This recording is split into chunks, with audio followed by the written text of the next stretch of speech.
अमीर गरीब बहू की ससुराल में पहली ईद।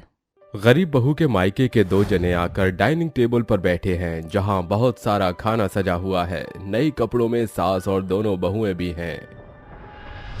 बहू, अल्लाह की बरकत हो गई हम पर कि तुझ जैसी बहू हमने पाई। मैंने तुझे कितना गलत कहा, फिर भी तूने इतनी मदद करी। अगर आज तू नहीं होती और तेरे मायके वाले, तो हम ये ईद ना मना पाते।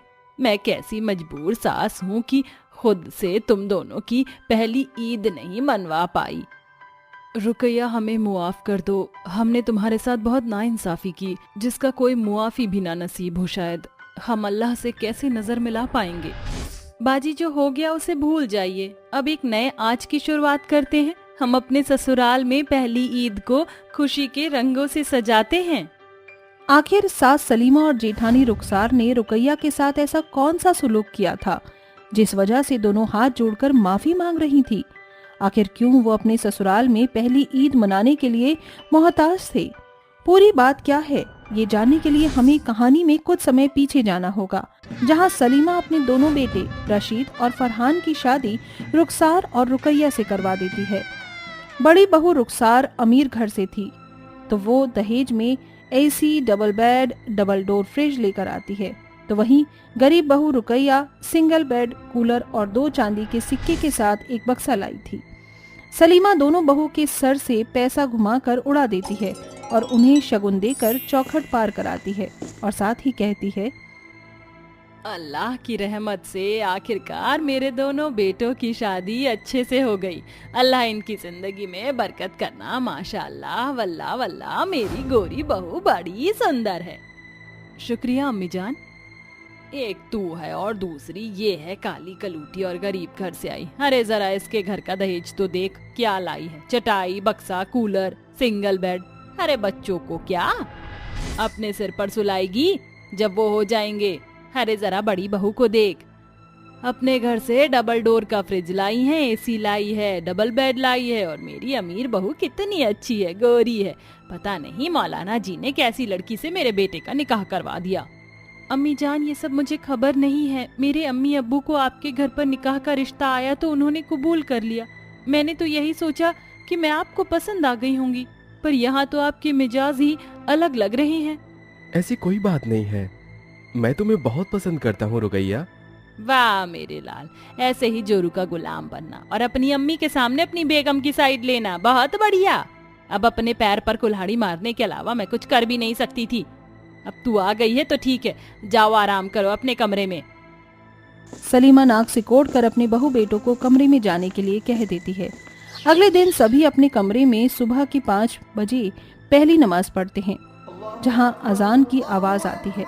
वहीं काली बहू हाथ फैलाकर कहती है, या हसरतन अल इबातिही मीर रासुलिन इला कानु यस्तहजिउन। या अल्लाह, मेरे निकाह की नई जिंदगी पर खुशियों की बारिश अदा कर। सभी नमाज पढ़ने के बाद अपने काम में व्यस्त हो जाते हैं।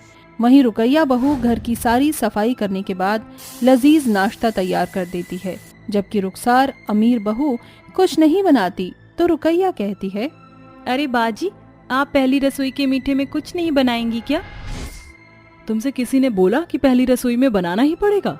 नहीं ना। और मैं यहाँ नौकरानी बनने नहीं आई, मुझे कोई जरूरत नहीं है ये सब बनाने के लिए। तुम हो, तुम ही कर दो। क्यों अम्मी जान, मैंने कुछ गलत कहा? नहीं नहीं रुखसार बहू, तू क्यों कोई काम करेगी? तू तो मेरी लाडो है। ये मनोज कलूटन रुकैया ही घर का काम करेगी अब से हमेशा। जी माँ जी, मैं कर लूंगी। सलीमा के कहने पर रुकैया घर का सारा काम संभालती है और रुखसार ठाट बाट से एसी के आगे आराम फरमाती है। वहीं रुकैया धूप में कपड़े धोती, गर्मी में खाना बनाती और उसके बाद उसे आराम से बैठने के लिए 2 लम्हे नसीब नहीं होते हैं। रुकैया बहू पोंछा लगा रही थी कि जानबूझकर सलीमा कहती है, अरे ऐसे घर की सफाई होती है क्या? इतनी गंदगी है और ये फर्श गीला हो रहा है, इतना गीला पोछा मारेगी? ये बोलकर सलीमा पोंछे की बाल्टी में पैर मारकर सारा पानी गिरा देती है, जिससे रुकैया को और सफाई करनी पड़ती है। चल अच्छे से सफाई कर सब कुछ। दोबारा से अब ऐसा किया तो मुझसे बुरा कोई नहीं होगा। खुद तो काली कलूटी है, मेरे घर को भी काला बना कर रखेगी क्या? अम्मी जान मुझे माफ कर दीजिए, मैं अच्छे से दोबारा साफ कर दूंगी। अपनी सास की कड़वी बात सुनकर रुकैया दोबारा से सब कुछ साफ करती है। रुकैया के साथ इसी तरह की नाइंसाफी उसकी जेठानी और सास करते रहते हैं। वहीं एक शाम दोनों भाई साथ में आ रहे थे कि उनका एक्सीडेंट हो जाता है। आसपास के लोग उन्हें घर छोड़ देते हैं। दोनों बेगमें अपनी शौहर की हालत देखकर कहती हैं, या अल्लाह, फरहान ये क्या हो गया? अम्मी देखिए राशिद को क्या हो गया है, कैसे हुआ ये सब? जाने दीजिए अम्मी, हम आ रहे थे कि अचानक से सामने आते गाड़ी ने हमें टक्कर मार दी। ईद की मुबारक घड़ी आने को है और हम घर में बंद गए। मुझे तो अभी से ही टेंशन हो रही है, अगले हफ्ते ईद है, काम कैसे बनेगा? अरे हाँ, अगले हफ्ते तो ईद है। या अल्लाह, मेरे बच्चों और मेरे घर पर रहमत अदा कर। इसी तरह एक हफ्ता भी गुजर जाता है। ईद आने को होती है और सलीमा अमीर बहू से कहती है, गोरी बहू, तेरे मायके वाले तो बहुत अमीर हैं, तू उनसे कुछ पैसों की मदद मांग ले, फिर हम बाद में उन्हें लौटा देंगे। कम से कम तेरे ससुराल में पहली ईद तो खराब नहीं होगी। मैं क्यों दूं अम्मी जान? मेरे मायके वालों के यहाँ क्या पैसे का पेड़ उग रहा है? उस काली देवरानी के घर से पैसे मंगवा लीजिए ईद बनवाने के लिए। अरे बहू, वो तो खुद ठन ठन गोपाल है, क्या उन गरीबों से पैसे मांगे? ठीक है, मैं अपने मायके वालों से पैसे मांग लेती हूँ। फिर रुखसार अपने अम्मी अब्बू को कॉल करके पैसे मांगती है तो वो बोलते हैं, अरे हमारे पास क्या पैसे बन रहे हैं जो तुझे दे? अपने ससुराल वाले से मांग, हम पैसे देकर तेरी पहली ईद बनवाएंगे। क्या ससुराल में? तेरी शादी हो गई है, अब तेरा हमसे कोई नाता नहीं। ये सुनकर रुखसार की आंखों में आंसू छलक जाते हैं और सलीमा की बेइज्जती हो जाती है। अब आने वाले ईद मनाने के लिए कोई पैसा नहीं था। ये हालात रुकैया महसूस कर लेती है और वो अपने घर जाकर अम्मी अब्बू से पैसे लाती है। अम्मी अब्बू, आपने मुझे अपने सोने की अंगूठी बेचकर जो पैसे दिए हैं उसके लिए मैं दिल से शुक्रिया करती हूँ। अम्मी, जैसे ही फरहान बिल्कुल ठीक हो जाएंगे मैं आपको सूद समेत पैसे वापस कर दूंगी। मैं सिर्फ इसलिए यहाँ पर आई क्योंकि सासू माँ और बाजी को ईद मनानी थी और मेरी तरह उनकी भी तो ससुराल में पहली ईद थी। बस कल आप दोनों आ जाना। बेफिक्र रहे बेटी, कल हम दोनों जरूर आएंगे। आखिर रुखसार भी तो हमारी बेटी ही है। तभी रुकैया वो पैसे लेकर अपने घर वालों के लिए नए नए कपड़े, मिठाई और ईद का जरूरी सामान ले आती है। जहाँ एक तरफ सब मायूस बैठे थे, अब ईद मनाने की खुशी में वहीं सुबह उठकर जल्दी से रुकैया ईद की सारी तैयारी कर देती है और ईद के लिए मीठे पकवान बना लेती है। ये सब देखकर घर के सभी सदस्य खुश हो जाते हैं। ये क्या, इतना सब कैसे हो गया? पैसे कहाँ से आए और किसने किया? इसका मतलब हम अपनी ईद मना पाएंगे, पर ये किया किसने? मैंने किया है अम्मी जान। फरहान जी, पर बहू ये सब तेरे पास पैसे कैसे आए? आप सबकी ईद मनाने की खातिर मैं अम्मी अब्बू से पैसे लेकर आ गई। ये लीजिए अम्मी जान, ये आपके कपड़े, और फरहान जी ये आपके हैं, और बाजी ये आपके लिए, और भाईजान ये आपके लिए। या अल्लाह, एक तरफ मैं हूँ अमीर होकर मेरे अम्मी अब्बू ने मुझे ठुकरा दिया, पैसे देने से भी मना कर दिया, और इतने पर भी रुकैया तुम पैसे लेकर आ गई ताकि हम सब ईद मना पाए। समझ नहीं आ रहा तुम्हारा शुक्रिया अदा कैसे करूं। बहू मुझे माफ कर दे, मैंने तेरे साथ बहुत गलत किया, लेकिन अब मुझे समझ आ गया है। अरे माँ जी, अब ये सब बातें छोड़ दीजिए, आज ईद है, ईद मनाते हैं, आप तो तैयार हो जाइए। ये सुनकर वो सब नए नए कपड़े पहनकर तैयार हो जाते हैं। रुकैया मीठी सेवैयां बना लेती है। इतने में रुकैया के मायके वाले भी आ जाते हैं, जिनका सलीमा अच्छे से आदर सत्कार करती है। सब एक दूसरे के गले लगकर ईद मुबारक करते हैं और खाना खाते हैं। वहाँ रुखसार और सलीमा की आंखें नम हो जाती हैं। बहू, अल्लाह की बरकत हो गई हम पर कि तुझ जैसी बहू हमने पाई। मैंने तुझे कितना गलत कहा, फिर भी तूने हमारी इतनी मदद करी। अगर आज तू ना होती और तेरे मायके वाले, तो हम ये ईद ना मना पाते। माँ जी, बाजी, आप सब कुछ भूल जाइए, आज ईद के मौके पर ऐसी बातें नहीं करते। इस तरह सलीमा रुखसार को अपनी गलती का पछतावा हो जाता है, जिसके बाद वो सब खुशी खुशी ईद मनाते हैं। शौर्य चंचल नाम की बंगाली लड़की के साथ शादी कर उसे अपने घर ले आता है। ये देख सास निर्मला गुस्सा होकर कहती है, वाह बेटा, तूने बंगालन लड़की से शादी कर ली? क्या उत्तर भारत में लड़कियों की कमी हो गई थी जो तू बंगाल चला गया? नहीं माँ, ऐसा नहीं है, वो तो मुझे चंचल पसंद आ गई और ये भी मुझे बहुत चाहती है, इसलिए हम दोनों ने शादी कर ली। माँ, हम 1 साल से एक दूसरे से जुड़े हुए हैं। हेलो माँ जी, हमारा नाम चंचल है, आपनी केम अच्छे? अरे भैया, ये कौन सी भाषा बोल रही है? देख लिया बेटा तूने बंगालन से शादी करने का नतीजा। अरे मैं इसके बारे में कुछ भी नहीं जानती। ये क्या खाती है, क्या हमें खिलाएगी, इसे क्या आता है, तूने कुछ नहीं सोचा। कैसे तूने इस बंगालन से शादी कर ली? माँ, अब जो हो गया सो हो गया। बेहतर होगा आप चंचल को अपना लो। अरे ये आपकी बहू है और धीरे धीरे आप उसकी भाषा समझ जाओगी, वो आपकी भाषा समझ जाएगी। हे भगवान, मुझे अपनाना ही पड़ेगा इस लड़की को। रुको, मैं आरती की थाली लाती हूँ। ये कहकर निर्मला आरती की थाली लाकर उनका गृह प्रवेश कर घर के अंदर बुलाती। ऐसे ही अगले दिन बंगालन बहू बंगाली साड़ी पहनकर ही सास के पैर छूती है। ये देखकर निर्मला कहती है, अरे बहू, ये तूने कैसी साड़ी पहनी है? हर शादी के पहले दिन सफेद कपड़े नहीं पहनते, जानती नहीं है क्या? अरे माँ जी, इरांते आमोदारा बियरे खूब शुभ माना करे हैं और यह कांता पूरी सादा साड़ी तो लाल छे। अरे ये तू अपनी भाषा में क्या बड़बड़ा रही है? मुझे तो कुछ समझ नहीं आया। ये सुनकर ससुर सुरेश कहता है, अरे बहू, तू क्या बोल रही है? मुझे भी समझ नहीं आया, थोड़ा हिंदी बोला कर। पापा जी, हम कह रहे थे कि ये साड़ी हमारे यहाँ शुभ मानी जाती है और इसमें लाल कलर तो है ही, पूरी सफेद नहीं है ये साड़ी। ये सब आमी बोलछ। हाँ, इस बात में तो कोई संदेह नहीं। निर्मला, बहू सही तो कह रही है। अब बहू, हमें अपने हाथ का कुछ बना कर भी खिला दो। बहू के हाथ से बने खाने को तरस रहा हूँ मैं। पापा जी, माँ जी अपनी की खेती पसंद करे? अरे बेटा, वो तुम्हारे में मिठाई होती है ना, वो बड़ी पसंद है मुझे। समझो, रसमलाई, रसगुल्ला, मिष्टी, दोई सौंदेश और बाकी चीज नहीं पता मुझे, बाकी तुम बना दो।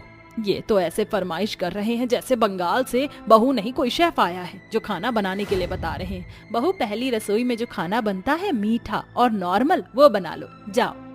ठीक है माँ जी। चंचल, मेरे लिए तो बैंगन भाजी जरूर बनाना, मुझे तुम्हारे हाथ का बहुत पसंद है। डोंट वरी, मैं बना दूंगी। इतना कहने के बाद चंचल रसोई में जाकर सारा बंगाली खाना बनाती है, जिसमें वह मछली चावल स्पेशल बनाती है। नॉनवेज बनाने से रसोई के बाहर तक अजीब सी गंध आने लगती है। तभी सुरेश और निर्मला कहते हैं, अरे हाय हाय निर्मला, तुम्हें कहीं से गंदी बदबू आ रही है। ऐसा लग रहा है कोई चूहा मर गया है।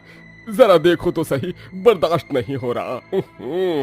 हाजी, मुझे भी ऐसी ही गंध आ रही है। मुझे भी लग रहा है कि कहीं चूहा मर गया है। जरा मैं देख कर आती हूँ कमरों में। ये कहकर निर्मला कमरों में देखकर आती है तो उसे वहाँ से ऐसी बदबू नहीं आती। फिर जब चंचल सारा खाना बनाकर डाइनिंग टेबल पर रखती है तो वहाँ निर्मला जाकर कहती है, अरे चूहे मरने की बदबू तो इधर से ही आ रही है, पर मुझे कहीं कुछ दिख क्यों नहीं रहा? माँ जी, खाना बन गया है, आप सब आ जाइए। पापा जी आइए, आप भी बैठिए। अरे चूहे वाले की बदबू तो इधर से ही आ रही है। ये क्या बहू, तूने मछली बनाया? ये क्या कह रहे हैं आप? मछली? हमारे घर में तो मांसाहारी खाना बनता ही नहीं। अच्छा, तो यहाँ से बदबू आ रही है। ये सब तेरा किया धरा है ना बंगाली बहू? हाँ माँ जी, क्या हुआ? मैंने आज सारा बंगाली खाना बनाया है अपनी पहली रसोई में। देखिए, मछली चावल चिंगारी मच्छर मलाई करी आलू पोस्तो शुक्तो मिष्टी दोई संदेश ढाम चिंगारी। अरे मोरी मैया, ये सब क्या सुन लिया मैंने? अरे तू बंगालन है तो क्या मेरे घर में बंगाली खाना बनाकर मेरे घर को अशुद्ध करेगी? तेरी हिम्मत कैसे हुई मेरे घर में मछली बनाने की? आय हाय हाय, इसने तो सारा धर्म भ्रष्ट कर दिया मेरा। माँ जी, आप ऐसे क्यों कह रही हैं? आमी निर्मिश खाबार आना करेज। माँ जी, मैंने तो हर तरह का खाना बनाया है, मीठा भी, शाकाहारी भी, मांसाहारी भी। पापा जी, आपका पसंदीदा खाना भी। आप कम से कम मीठा खाना ही चख लीजिए। पापा जी, आप तो नहीं नहीं, बिल्कुल भी नहीं। इसके हाथ का बना कुछ भी खाने की आपको कोई जरूरत नहीं है। इसने तो मेरे घर को अशुद्ध कर दिया। अब तो मुझे पूजा पाठ कराना पड़ेगा। मेरे बेटे की मत मारी गई थी जो इस करमजली को मेरी बहू बना दिया। एक बात कान खोल कर सुन ले बहू, हमारे घर में मांसाहारी खाना नहीं बनता। अगर मेरे घर में रहना है तो शाकाहारी बनकर रहना, वरना चली जा यहाँ से। सुनिए जी, आप बाहर से खाना ले आइए, मेरा तो उल्टी करने का जी कर रहा है। माँ जी, मुझे माफ कर दीजिए। पापा जी, आप तो खाना खा लीजिए। बहू, तूने गलत किया है। सास की बात सुनकर चंचल रोते हुए सारा खाना वहाँ से हटाकर फेंक देती है। दिन बीतते हैं, निर्मला चंचल से बहुत नाराज होती है। वो अपना अलग खाना बनाकर खाती है। इस बात से परेशान होकर चंचल घर से बाहर मंदिर की ओर जाती है कि रास्ते में एक अपाहिज बूढ़ी औरत गिर जाती है। चंचल उसे सहारा देकर छांव में बिठा देती है। बदले में बूढ़ी औरत उसे चमचमाती जादुई थाली देती है, जिसे चंचल लेना नहीं चाहती, लेकिन लेकर वो घर पर आ जाती है और कहती है, ये थाली मेरे किसी काम की नहीं है, इसे उठाकर रख देती हूँ। 1 मिनट, उन्होंने कहा था कि ये कोई जादुई थाली है, एक बार आजमा लेती हूँ। हे जादुई थाली, इसमें स्वादिष्ट पकवान सब्जी आ जा। चंचल के ये कहते ही उस थाली से एक जादुई रोशनी आती है, साथ ही उसमें बढ़िया सा खाना आ जाता है। ये देखकर चंचल कहती है, अरे वाह, अब इस जादुई थाली से मैं माँ जी और पापा जी को खाना खिलाऊंगी। उन्हें पता भी नहीं चलेगा और मुझसे नाराज भी नहीं होंगे। और खाना ले जाती हूँ। हे जादुई थाली, थोड़ा और खाना प्रकट करो। उसके कहते ही उस जादुई थाली से और लाजवाब खाना प्रकट होता है, जिसे लेकर ही वो अपने सास ससुर के पास जाकर कहती है, माँ जी, पापा जी, मुझे माफ कर दीजिए, मैं फिर से वो वाला खाना नहीं बनाऊंगी। मैंने आपके लिए शाकाहारी खाना बनाया है, पूरी, कचौरी, खीर, ये सब खा लीजिए। प्लीज माँ जी, पापा जी, तुम्हारो भालो लागे ताई ना। अरे वाह बहू, बहू ने शाकाहारी खाना बनाया है। निर्मला, अब तुम्हें उसे माफ कर देना चाहिए। इतनी नाराजगी अच्छी नहीं होती। ठीक है बहू, मैं तुम्हें माफ करती हूँ। लाओ खाना परोसो। ऐसा कहकर दोनों उसके हाथ का बना खाना खाते हैं और उसकी तारीफ करके उसे शगुन देते हैं। अरे वाह बहू, तूने खाना तो बहुत अच्छा बनाया है, हमने खा तो लिया है और ये ले तेरा शगुन। हाँ बहू, मेरे लिए तो और खाना ले आना। ये सुनकर चंचल अपने कमरे में जाकर जादुई थाली से खाना मंगाती है। फिर जादुई थाली एक जादुई रोशनी में खाना देती है, जिसे बहू अपने सास ससुर को खिलाते हैं। जादुई थाली की मदद से वो अपने सास ससुर का दिल जीत लेती है। ऐसे ही वक्त गुजरता है। बंगाली बहू अपने सास ससुर को जादुई थाली से ही खाना खिलाया करती थी। एक दिन घर पर बहुत लोग आते हैं तो चंचल जादुई थाली से कहती है, आज तो बहुत सारे लोग आए हैं, जादुई थाली, आज तुम्हें ज्यादा मात्रा में खाना देना होगा। मुझे ये सारा खाना बनाना नहीं आता, मेरी मजबूरी है। माँ जी को जिस दिन पता चला वो मुझसे नाराज हो जाएगी। हे जादुई थाली, 7-8 लोगों का भरपेट स्वादिष्ट खाना दे दो। चंचल के ये कहते ही वो जादुई थाली बड़ी आकार में आकर बहुत सारा स्वादिष्ट खाना प्रदान करती है, जिससे चंचल घर में आए मेहमान को खाना खिलाती है और वो सब खुश होकर उसे शगुन और आशीर्वाद देकर चले जाते हैं।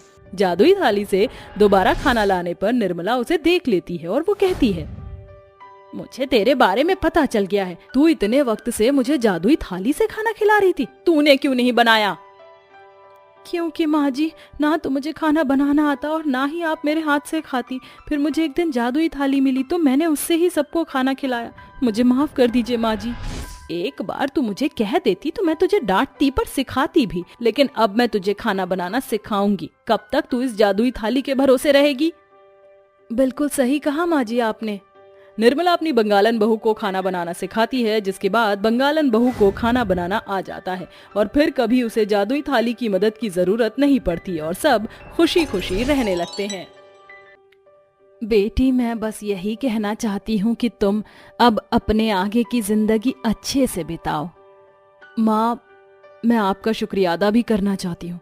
मैं आपकी सौतेली बेटी हूँ, फिर भी आपने कभी माँ के प्यार में कमी नहीं छोड़ी।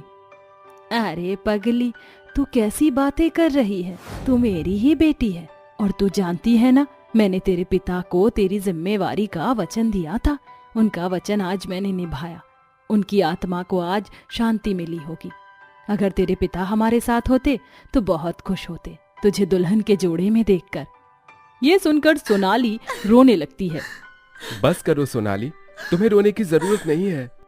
अच्छा माँ जी, अब मैं सोनाली को अपने घर ले जाता हूँ, नहीं तो आप दोनों माँ बेटी ऐसे ही एक दूसरे को देखकर रोती रहोगी। तरुण खुशी खुशी सोनाली को अपने साथ अपने घर ले आता है, जिसके बाद उसकी माँ और बहन सोनाली का स्वागत करती हैं। आओ बहू, अंदर आओ, तुम्हारा स्वागत है इस घर में। अरे ऐसे कैसे? पहले मेरे नेक के पैसे तो दो मुझे, उसके बाद आप दोनों अंदर आना। सोनाली अपनी ननद को शगुन के पैसे दे देती है, जिसके बाद वह घर में प्रवेश करती है। सोनाली रंग रूप से बेशक काली थी, लेकिन उसने अपने ससुराल के सभी लोगों का दिल जीत लिया था और घर की सभी जिम्मेदारियां भी अपने सर ले ली थी। ऐसे ही काफी दिन बीतने के बाद अमेरिका से उसकी छोटी बहन दीप्ति उससे मिलने आती है। अरे दीदी, कितने दिनों बाद मैं आपको देख रही हूँ। आप तो काफी बदल गई हो और शादी के बाद तो आप अच्छी लग रही हो। दीप्ति बहुत सुंदर थी।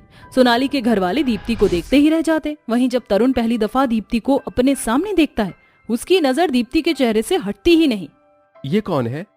इससे मिलिए, ये मेरी प्यारी छोटी बहन। अरे बहन नहीं, ये तो पूरा आग का शोला है। कितनी गोरी है ये लड़की। सोनाली को देखने के बाद घर के सभी सदस्य अपने मन ही मन सोचने लगते हैं, अरे बताओ तो सही, इतनी खूबसूरत लड़की को इन्होंने कहाँ छुपा रखा था। काश ये मेरी भाभी होती। हाय, ये कितनी सुंदर है, और इन छोटे कपड़ों में तो ये और भी प्यारी लग रही है। तभी सोनाली बोल पड़ती है, क्या हुआ आप सभी अचानक से चुप क्यों हो गए? अरे कुछ नहीं, बस तुम्हारी बहन तुमसे मिलती ही नहीं है। एक काली रात तो एक उजाला है, अब ऐसे में हर कोई कंफ्यूज हो जाएगा। क्यों बहू, कुछ गलत तो नहीं कहा ना मैंने? सोनाली को ये सुनकर थोड़ा अजीब लगता है। हाँ माँ जी, सही कहा आपने। लगता है कि मेरा जादू यहाँ सब पर चल ही गया। अब मैं अपनी बहन के घर को बर्बाद करके ही रहूंगी। वैसे भी इस चुड़ैल की बच्ची ने मेरी माँ से हमेशा मेरा प्यार छीना है, अब मैं इसके हिस्से का सारा प्यार छीन लूंगी। अच्छा बहन, तुम थक गई होगी, चलो मैं तुम्हें तुम्हारे कमरे में लेकर चलती हूँ। तुम अच्छे से वहां पर फ्रेश हो जाना। सोनाली अपने कमरे के बराबर वाला कमरा अपनी छोटी बहन को दे देती है। अच्छा बहन, अगर तुम्हें मेरी या किसी भी चीज की जरूरत हो तो मुझे बुला लेना, मैं तुम्हारे बराबर वाले कमरे में ही हूँ। अब मैं यहाँ से चलती हूँ, तुम आराम कर लो। ऐसा कहने के बाद सोनाली रसोई में काम करने के लिए चली जाती है और उसके जाते ही दीप्ति जोर जोर से हंसने लगती है। अरे वाह, ये तो नहले पे दहला हो गया, जो मुझे मेरी बहन के कमरे के बराबर वाला कमरा मिल गया। उस दिन के बाद से दीप्ति अपनी बहन के हर एक काम पर ध्यान देती रही और सबसे पहले वह अपनी सौतेली बहन और जीजा के बीच दरारें बनाती है। एक दिन तरुण अपने कमरे में नहाता हुआ सोनाली को आवाज लगा रहा होता है, सोनाली, सोनाली, कहाँ हो तुम? जरा मुझे टॉवल पकड़ा दो। दीप्ति उसकी आवाज सुनते ही उसके कमरे में जाकर टॉवल तरुण को पकड़ाने लगती है। तरुण अपनी पत्नी सोनाली को समझकर दीप्ति का हाथ पकड़कर उसे वॉशरूम में खींच लेता है। अरे ये क्या, तुम यहाँ क्या कर रही हो? दीदी काम कर रही थी तो मैंने सोचा मैं ही टॉवल दे दूं, लेकिन आपने ही मुझे अंदर खींच लिया। अच्छा, चलो कोई नहीं, मुझे माफ करना। वैसे आपकी बॉडी बहुत अच्छी है जीजा जी। ऐसा कहने के बाद दीप्ति वॉशरूम से निकल ही रही थी कि तभी उसका पैर फिसल जाता है और वो तरुण की बाहों में आ जाती है, जिसके चलते दोनों की आंखें एक दूसरे से मिलती हैं। उस दिन के बाद धीरे धीरे तरुण दीप्ति के करीब जाने लगता है और उसे दीप्ति से प्यार हो जाता है। एक दिन रात के समय, आप और कब तक इस प्रकार मुझसे छुप छुप कर मिलोगे? शादी कब करोगे? अरे पगले, यूं छत पर छुप छुप कर मिलने का मजा ही अलग है। बस बस बस, बहुत हुआ। अगर कल आपने मुझसे शादी नहीं की तो मैं यहाँ से अपने घर चली जाऊंगी हमेशा के लिए। ऐसा कहने के बाद वो छत से अपने कमरे में आ जाती है। अगले दिन तरुण दीप्ति से एक मंदिर में शादी कर लेता है। अरे बेटा, ये तूने क्या किया? तेरी पहले ही शादी हो चुकी थी और तूने अपनी ही पत्नी की बहन से शादी कर ली। माँ, मैं दीप्ति से प्यार करता हूँ और उसके साथ रहना चाहता हूँ। अजी, मेरे प्यार में ऐसी कौन सी कमी रह गई थी जो आपने मुझे छोड़कर मेरी बहन से शादी कर ली? नहीं, कमी तुम्हारे प्यार में नहीं बल्कि तुम्हारे रंग रूप में रह गई। अरे मैं इतना सुंदर हूँ, तुम मेरे साथ जमती नहीं हो, लेकिन तुम्हारी बहन हीरा है, हीरा। तरुण के इतना कहते ही सोनाली अपनी छोटी बहन के बाल पकड़ लेती है। कल मुंही करम जली, तुझे जरा भी लाज शर्म नहीं आई मेरी हंसती खेलती दुनिया बर्बाद करने में? छोड़ो इसको, अगर तुमने इसे दोबारा हाथ लगाया तो मुझसे बुरा कोई नहीं होगा, समझी तुम? और तुम्हारी इस घर में कोई जगह नहीं है, चलो निकल जाओ इस घर से। नहीं, आप ऐसा मत कीजिए, अभी दीदी गुस्से में है, लेकिन वो धीरे धीरे सब समझ जाएंगी, आप उनको घर से मत निकालिए। ऐसा कहकर दीप्ति सबकी नजरों में महान बन जाती है। ऐसा दिन देखने से पहले भगवान मुझे उठा लेता तो ही ठीक था। सोनाली रोते हुए अपने कमरे में चली जाती है। कुछ ही देर में तरुण दीप्ति को लेकर कमरे में आ जाता है और सोनाली से कहता है, आज से ये कमरा मेरा और दीप्ति का है, तुम दीप्ति के कमरे में रह लो। ना चाहते हुए भी सोनाली को अपनी छोटी बहन के कमरे में जाना पड़ता है। हे भगवान, तू ये मुझसे किस जन्म का बदला ले रहा है? आखिर मैंने ऐसा क्या किया है? एक ही घर में सोनाली अपने पति और अपनी सौतेली बहन, जो कि अब उसकी सौतन बन गई थी, ये सब देखकर वो अंदर ही अंदर घुटने लगती है। वहीं दूसरी तरफ दीप्ति अपने रंग ढंग दिखाने लगती है। उसके अमेरिकी शौक जैसे लेट नाइट पार्टी करना, रात भर घर से बाहर रहना, बेवजह तरुण का पैसा खर्च करना, ये सब देखकर दुर्गा तरुण से कहती है, बेटा, प्यार में इतना भी अंधा मत हो कि तू अपनी ही आंखों पर पट्टी बांध ले। माँ, मैं ज्योति के खिलाफ एक शब्द नहीं सुनना चाहता। तरुण की इस बात से दीप्ति बहुत फायदा उठाती है, जिसके चलते वो अपनी सौतेली बहन और अपनी सास पर हुक्म चलाने लगती है। लेकिन एक दिन तरुण का एक एक्सीडेंट हो जाता है, जिसके चलते उसकी दोनों टांगे खराब हो जाती हैं। देखिए, आपके पति की टांगे खराब हो गई हैं। अगर इनका इलाज सही समय पर होता रहा तो थोड़ी उम्मीद है, वरना ये कभी चल नहीं पाएंगे। डॉक्टर साहब, मैं अपने पति के इलाज पर पूरा ध्यान दूंगी, बस आप मुझे सारा प्रोसेस बता दीजिए।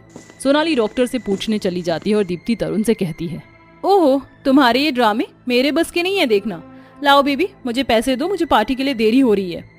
मुझे इस हालत में देखने के बाद भी तुम्हें अपनी पार्टी की पड़ी है। ये लो, जाओ ले जाओ ये सारे पैसे, और आइंदा अपनी शक्ल मत दिखाना मुझे। तरुण दीप्ति के मुंह पर पैसे फेंक कर मारता है, तभी वहां सोनाली आती है। मुझे माफ कर दो सोनाली, मैंने तुम्हारे साथ बहुत गलत किया, लेकिन अब मुझे अपनी गलती का पछतावा है।